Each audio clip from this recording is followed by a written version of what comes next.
I know some of the prettiest girls that's done it. That's dabbled in some groceries. Gotta eat the booty like groceries. And someone said, oh, so who's leading this campaign today? My manager was like, Kumi, Lumi, do me, f it, dog girl. I promise you this happened. How many times will you make a brown girl cry? It was a mistake, don't call her. She's moved on. There's new, bigger and better out there. Oh, period. Bigger, right? Yeah. Oh yeah.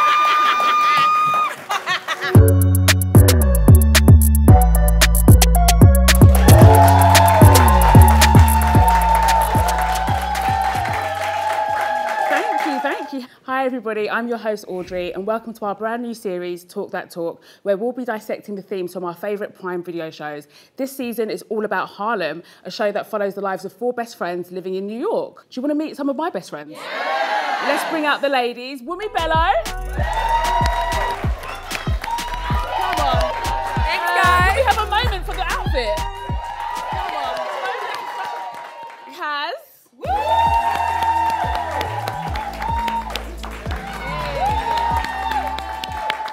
Mojo. Woo!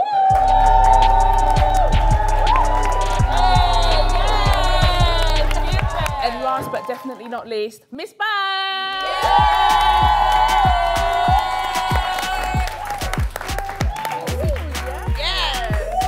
What's it giving? Okay, so I think this is something we can all relate to. We're going to be talking about black girl magic.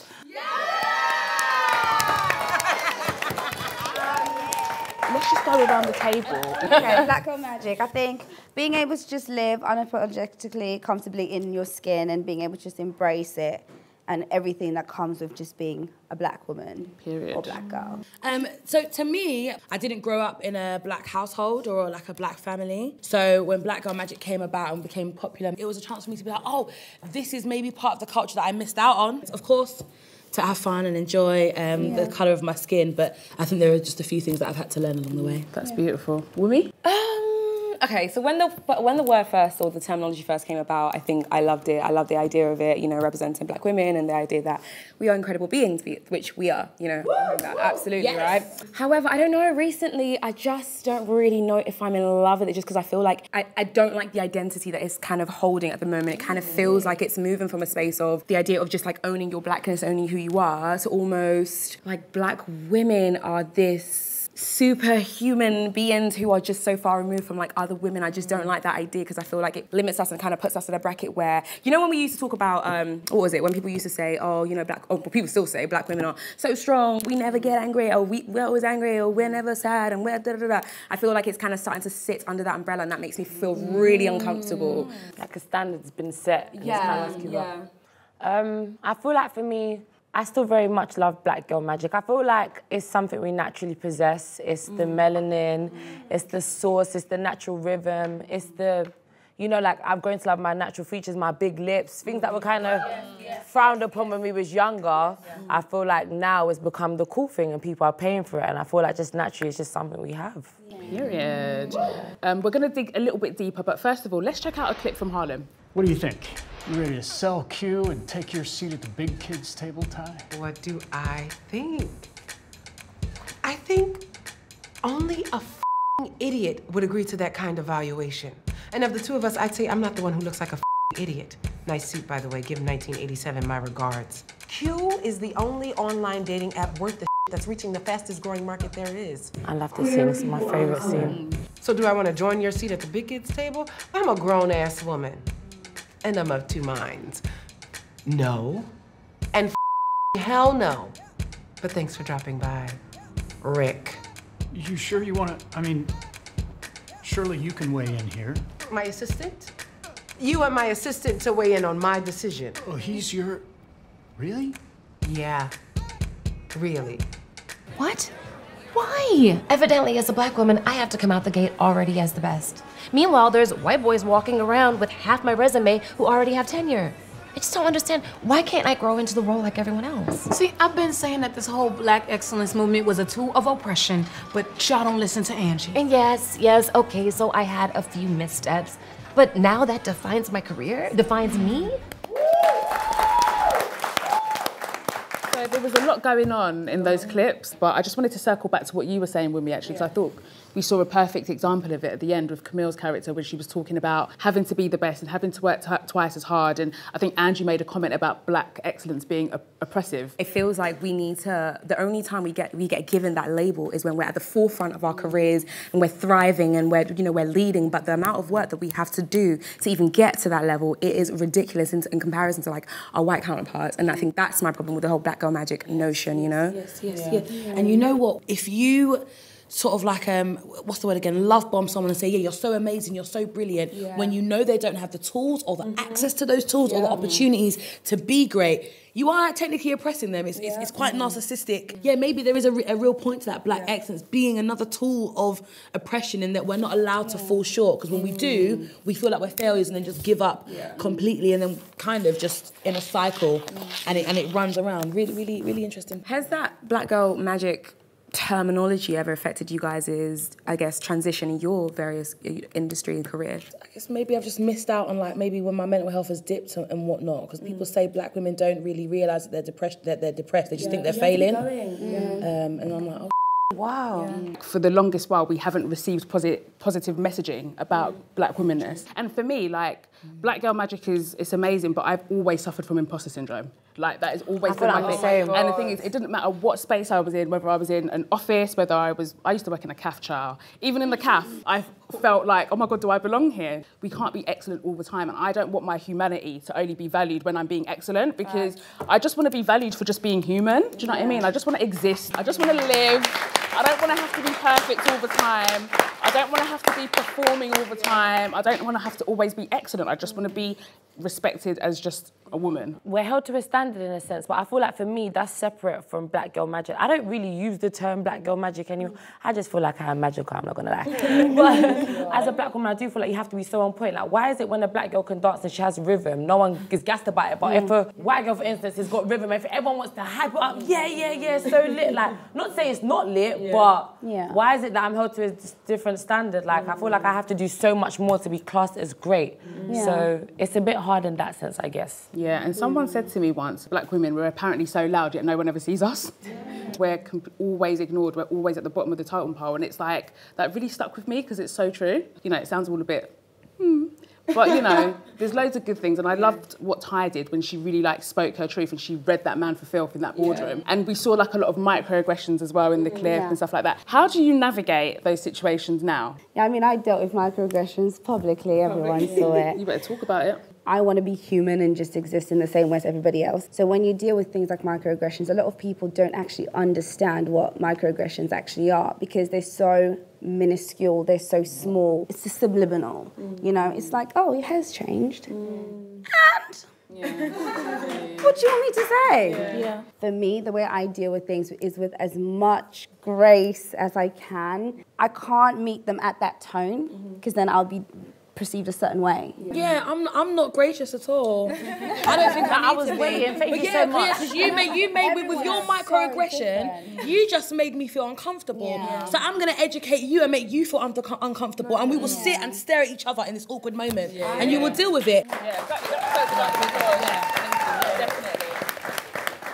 I don't feel like it's bad, but I do feel like the notion that black women come across angry, or we're angry, is the reason why you may be like that. And I feel like I don't want that on me. I've felt victim to it for a long time, and I think recently I'm like, nah, like if I want something, I'm gonna stand up for it, because at the end of the day, they'll only give you what you take. Like Nikki said, if you accepted the pickle juice, you'd be drinking pickle juice right now. I don't know, I just feel like this whole nice stuff has not got me where I think it's gonna get. I'm not on it no more. I'm really not, no, seriously, like, sometimes turn up on their bruv. I'm telling you, black women don't be afraid to be angry. It is a normal emotion. Like, we all get angry. It's okay. And also, I'm not being funny, but there's a lot to be angry about. Right? It's like we've got to deal with sexism. Like, we're at the intersection of all these different things. There's colorism, there's sexism, there's, you know, misogyny. There's so many things. So why the heck wouldn't I be angry? Do you know what I mean?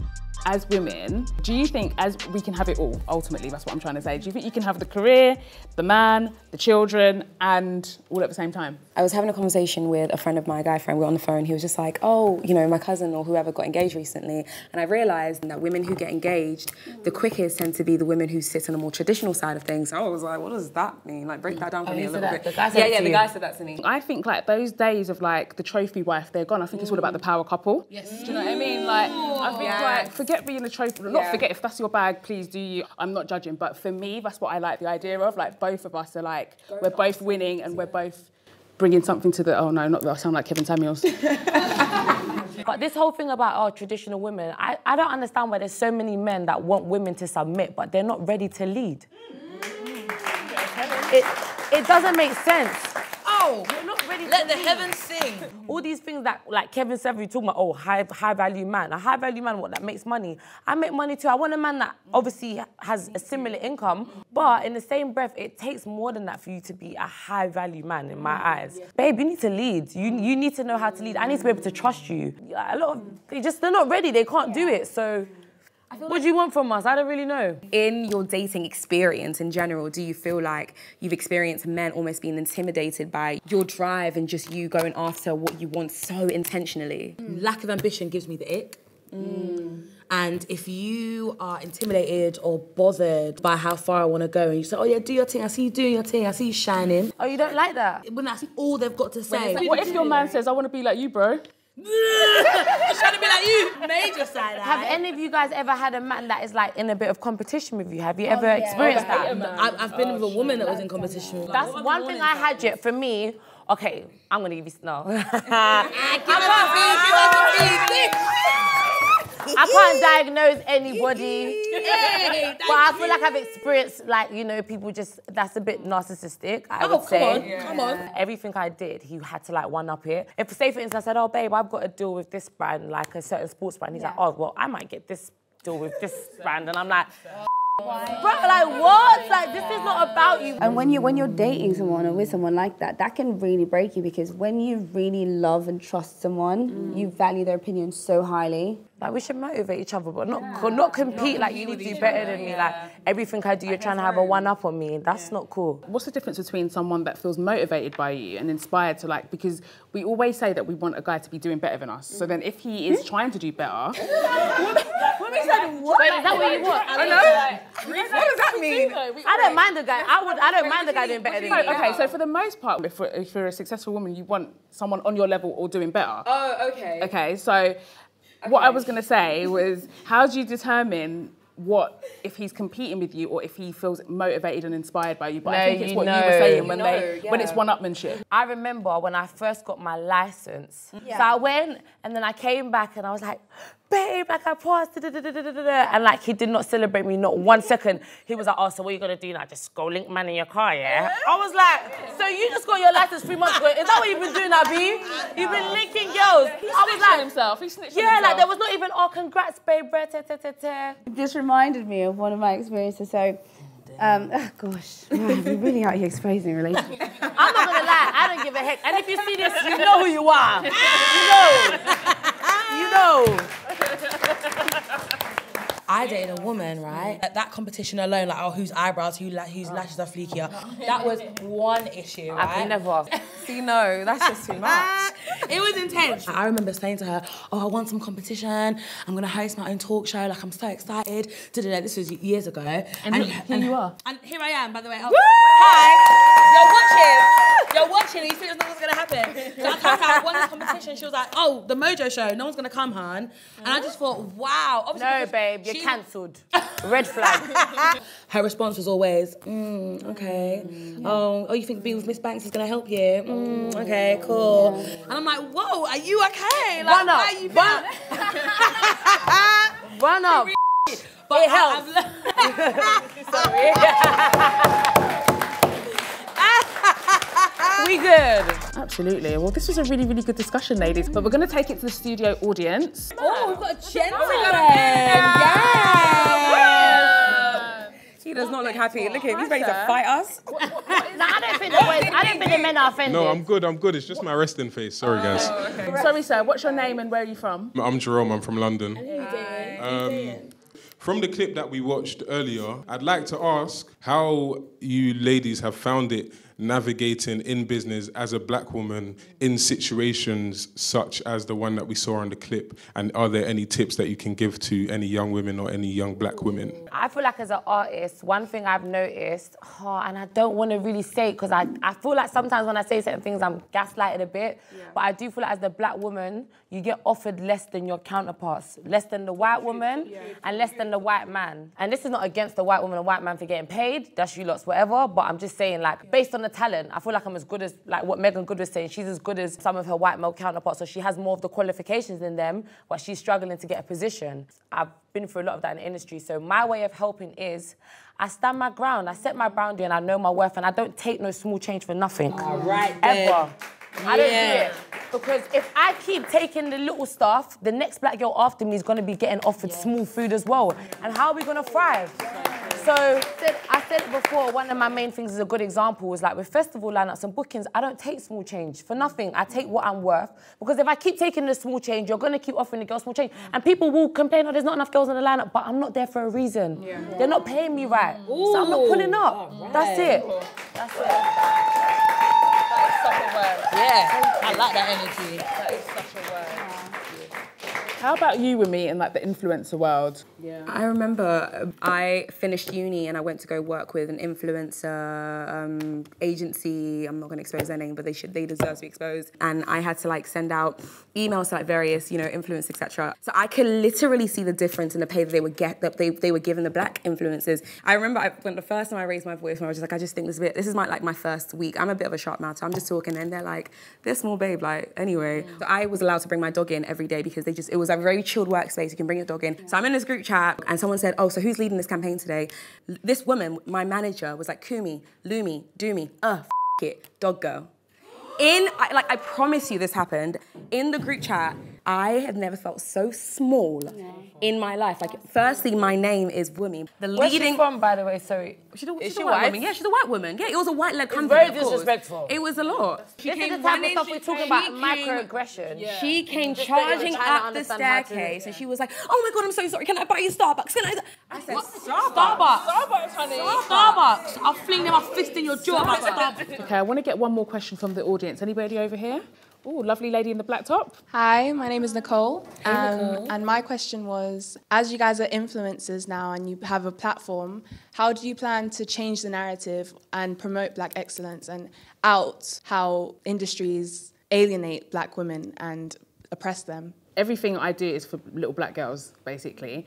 And so for me, I think it's like literally like my calling to like make sure that I'm almost like a big sister, like people can learn from my mistakes and talk about them openly and just being really, really transparent. And I think especially when you come from like the black community that's shunned upon, like my mum's always told me, don't trust no friends, don't tell no one your business, don't blah, blah, blah. Now I've got a book telling my whole business and I'm always telling my business. If you don't speak out about certain things, the people coming behind you will face the same problems. So speaking out and being open and transparent is key. Would you say it's important to call out the individuals in the industry that do oppress and have microaggressions against black women? I think it's time.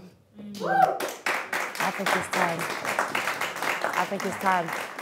I don't feel like it's only a job for us. Like, there's so many allies I have in my life. You don't have to always come to our defense, but just have our backs. Do you know what I mean? It's all of our responsibilities, really. And I just pray that my success and me just doing great at what I do really opens doors for like young black girls like me. I meet young black girls all the time, like coming into the rap game. I'm like, babe, you're gonna do what I've done in half the time. I wish that for you. If not, then what am I actually doing? Yeah. It should be easier for the next person. So I'm just really hoping that, speaking out, bringing awareness and just show the girls that we can be great. I'm from South London. I turned that into something. You can do it too, baby girl. And I just want to add to that, just about calling people out. And sometimes I think that there's a pressure on influencers to speak out on every cause. I get it all the time. Why haven't you spoken out about this? And I'm like, hon, I don't have the range for that, child. Like, I can't speak on everything. I tend to stay with what's in my capacity. It might just seem like, oh, well, you've got a platform, you've got a following, just say it. But there's still limits, you're still limited. Some conversations as well, they don't necessarily happen on Twitter in front of everyone. There's so much you can do behind the scenes. And I think if you're in a room where change can be made, use your voice. Everything is at your own discretion. Please, though, don't go and turn down Good Money now because you want to get the big bag. Like, make sure you know what you're doing as a black woman, doing what I'm doing. I'm worthy of the correct pay. I'm worthy of the love. I'm worthy of the respect. I'm worthy of everything. I deserve it all as much as everyone else. So I'm always going to fight for that. Me being so strong in my stance is my magic and is what makes me great. So all my black girls and just women in general, I relate to you. Please keep being great. Keep shining. Keep giving. We've got this. We're here. And we popping, so that's the vibe, period. Yeah. I love that. That was such a nice note to end on. So... You're so suspicious. We're going to play Never Have I Ever. Oh, God. I can't wait for this. Are you excited? I need a drink. I've likely done most of these things, but as a presenter, I'm not going to drink again, so I'm just going to drink now. Cheers, If you ever know. First one. Never have I ever regretted a sexual encounter. Oh my God. I could drink two. Who hasn't? I can drink the whole tray. Okay, no, I can't. Bad sex for 7 years. Yeah, go ahead. That's why we're drinking. You let's back it, Audrey, because you've been taking you and me. far. Yeah, all right. Wow, so you're everybody that you have sex, you're proud of it. Yeah? Proud. Wunmi's bougie, didn't hear but she's like, I didn't give up my number unless I know. All right, yeah. Unless I know for sure, for sure. Give us one, Bags. Give us one. Something, okay. Why did you regret that? Here we go. Okay, so like, I had this moment one time with this guy. The sex was great, like, it was great. Oh no, I didn't regret the actual sex. You regret the person. I went after that now. I'm not gonna lie, I just wanted to have fun. I wanted to enjoy. He's getting money. I wanted to go shopping. I really liked him. Cut story short, I found out that he had a whole situation in the background.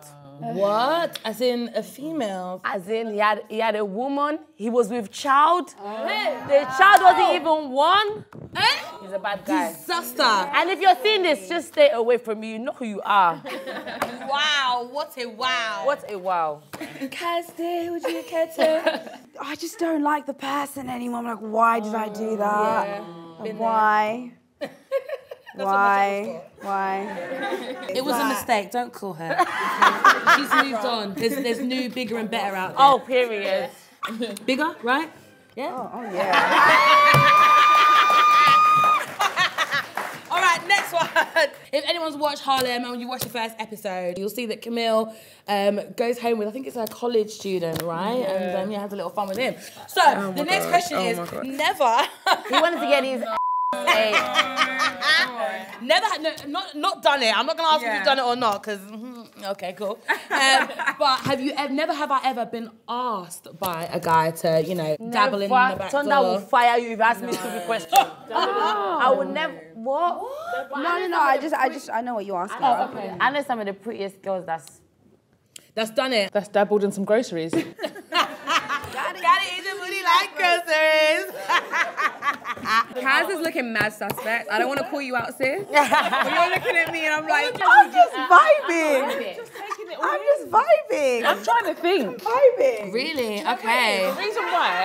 The reason why, is because back in the day, like in my generation, people weren't really doing that. No, guys didn't even really go down on women. Let alone all the way down under. Do you know what I mean? So, I can't relate. Well, do you know what? For the sake of transparency, I'm going to shot. Because I've definitely been asked before. Like, there are guys out there. Have you engaged? Roadman, no, it's not for me. Roadman, why is always the road? You see what I'm saying? Acting the hardest and you want to get the groceries young. It's not right. It's not right. Like, he's out here on these streets and he wants his baby eating out. Them thing there. That's why I know in a way I don't really like gym man too much. They're the suckers. I don't care. I love how you looked me in my eyes when you said that. Yeah. Sorry, because Kaz likes gym guys. No, be fit, but like sometimes they be acting all macho and they're like dancing like at home. Like, I'm not on it. All right, so for sake of transparency, I'm going to take another shot. Or am I just trying to get lit because it's the final episode? I don't know. But cheers anyway. And the final one, never have I ever been curious around engaging in same-sex relations. Oh, I think that must be all about it. Like everyone has. Little hetero-flexible. I love women. I love women. How can you know? Yes, I like it. Cheers. Yes, and rainbow flag over the filter of the screen. Lovely. Thanks, editor. You've never been curious. I haven't been curious. That little sucky. You not into that? Back in the neck. You got that. Go again. She can do I this. actually sip my shots. My friends hate me. Okay. Are we gonna have? No, any Audrey stories? does this in the club. This. Right, so let's get into these stories. Do you know what? I just find women so attractive. I remember there was like one event that I went to and this woman was just approached me and she was so gorgeous and she was completely bold. You can say it was me. You can say it. It was Audrey. She was so good. And you know what it is about women? It's women who are so confident, who just approach you on some, you're gorgeous, what are you doing tonight? I'm like, oh my God.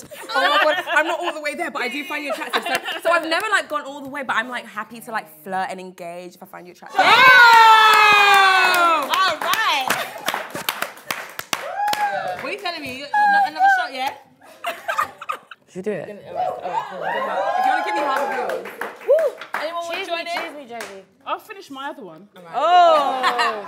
Come on. It's the last episode. All right, there's so much to cheers to. To Black Girl Magic, to boundaries, to talk that talk, and to talk that talk. Harlem, baby.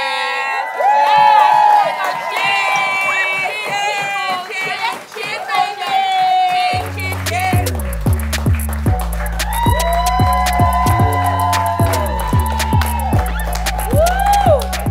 I, for one, have had such an amazing time. To sign us out, we have someone so amazing, so talented, the voice of an angel, Cherri V.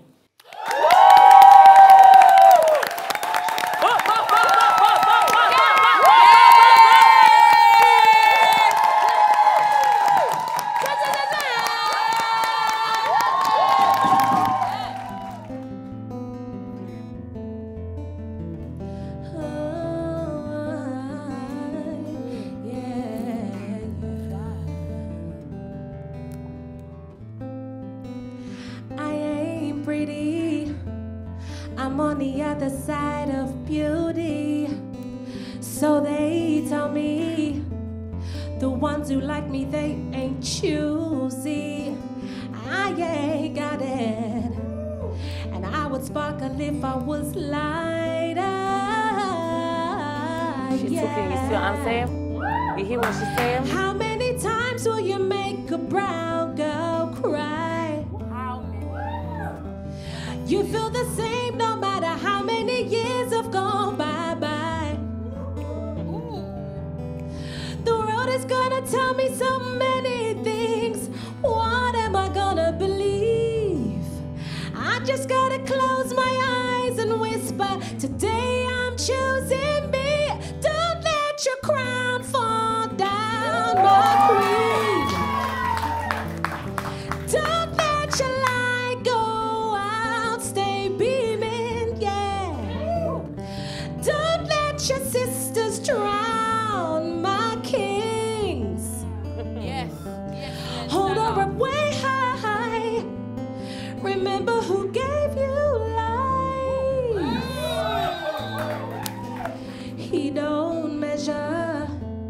He's got a life that's worth losing for human pleasure. Remaining innocent though proven. Saying he will get out. Then raising ceiling just a little higher. Yeah. How many times will I watch a brown man die? You will have changed the images are engraved in my mind. The world is gonna show me so many things. Some I don't wanna believe.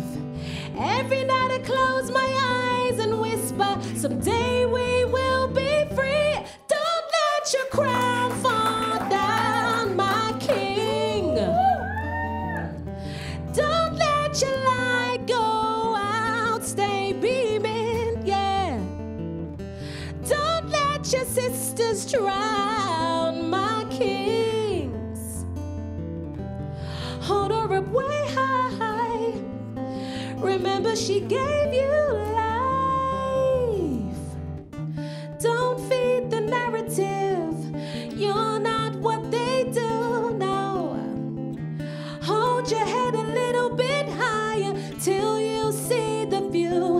And when they say you're not one of many favorite sons, or like the lady standing next to you, this is what you do. Don't let your crown fall down, my queen.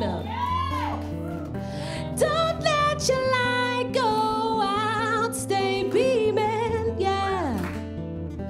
Don't let your sisters drown my kings, yeah. Hold her up way high. Remember who gave you life. Don't let your crown fall down, my queen. Don't let your light go out, stay beaming, yeah, yeah, yeah, yeah, yeah.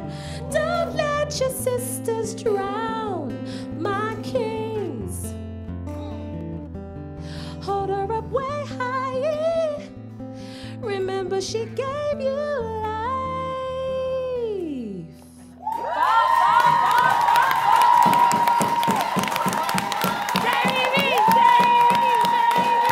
Just want to say a massive thank you to everybody for watching. I've been your host, Audrey. Wunmi. Kaz. Queen Mojo. Miss Bags. This has been Talk That Talk. I want to say a massive thank you to our studio audience. And Cherri V for blessing us with that beautiful song.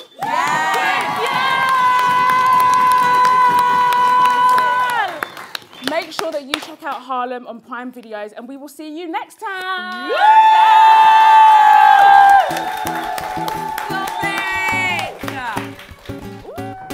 We should do the dance together. My clothes got stuck to me. You ready? Ooh. You ready? Oh.